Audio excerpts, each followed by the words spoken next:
आखिरकार ये मोक्ष है क्या? बहुत सारे विचारधाराओं में ऐसे महत्वपूर्ण विचार भी हैं, बहुत लोगों के अपने अपने।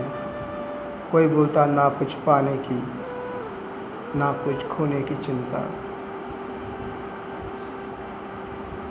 वही मोक्ष है। जब कुछ पाना ही नहीं है और जब कुछ खोना ही नहीं है, तो वहाँ मोक्ष कहाँ से आ गया? मोक्ष पाना भी एक पाना हुआ ना। आपके दिमाग में अभी भी मौजूद है कि मोक्ष है, यानी आप मौजूद हो। आप मुक्त कैसे? आप तो बंधे उस शब्द से, और जहाँ बंधन है वह मुक्त कैसा? वह मुक्ति कैसी? आप कहीं ना कहीं तो बंधे हुए हो। बंधन को मुक्त कैसा कह सकते हो आप?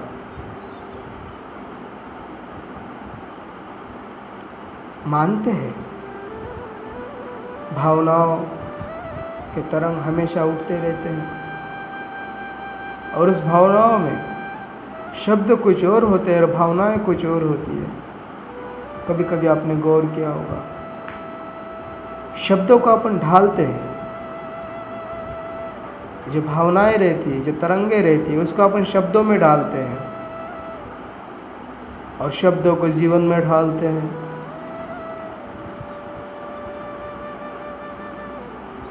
और जिस समय आप कुछ भावनाओं को, कुछ तरंगों को शब्दों में ढालने लगते हैं, उस समय आप कर्ता हो जाते हैं।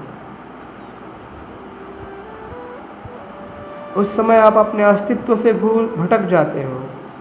आप अपने जो अवस्था है उस अवस्था से टूट जाते हो, क्योंकि आप उस तरंगों को, उस भावनाओं को शब्द में डालने लगे। आप टूट गए। आपका जो लिंक था वो टूट गया। आप जिस अवस्था से जुड़े हुए थे वो अवस्था से टूट गए, क्योंकि आप प्लान कर रहे हो, आप सोच रहे हो, आप एक तरंग को शब्दों में ढाल रहे हो, एक वाइब्रेशन को शब्दों में परिवर्तित कर रहे हो। आप खुद सोचो, आप उस प्रभाव में, आप उस अवस्था में थे, लेकिन जिस समय आपने उस अवस्था का विवरण करने लगे शब्दों में, तो आप उस अवस्था में नहीं रहे। आप टूट गए हो, आप वहाँ तक नहीं पहुँचे, आप बीच में से छूट गए हो। तो जिस किसी ने भी, या जो कोई भी मुक्त हुआ है, वो कभी बताने नहीं आया है कि मोक्ष क्या है, मुक्ति क्या है, कैवल्य क्या है, बोध क्या है। वो तो हम लोगों ने अपने ज्ञान, अपना दिमाग बहुत दौड़ाया, बहुत लगाया, तब जाके इसकी रचनाएं की।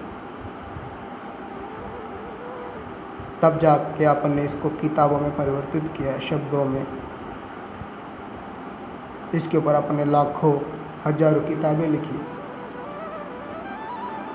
बहुत लोग पढ़ रहे हैं, आगे भी पढ़ेंगे, लेकिन क्यों कोई मुक्त नहीं हो रहा है?